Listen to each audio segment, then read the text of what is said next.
நேற்றைய தினம் குமரகுரு அவர்கள் ஒரு அறிக்கை விடுறார். நான் வெற்றி பெற்றால் கள்ளக்குறிச்சியில் ரிங் ரோடு கொண்டுட்டு வருவேன்.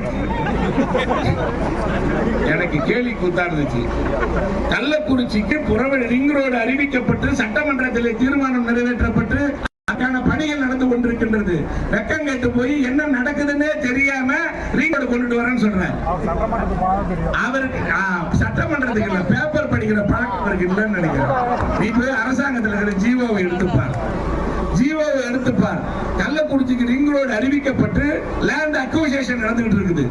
ஒரு திட்டம் செயல்படுத்தப்பட்டு இருக்குது. அதுவே தெரியாம நான் எனக்கு ஓட்டு போட்டீங்கன்னா நான் வந்து ரிங் ரோடு போடுவேங்கிறார். இன்னொன்னு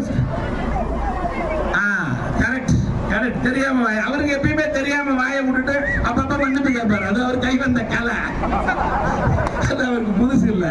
அதே மாதிரி அடுத்து சொல்லுகின்றார், நாங்கள் வந்து ஆட்சிக்கு வந்தால் யாரு பிரதமருக்கு நீ ஓட்டு போட போற அதை சொல்லு முதல்ல.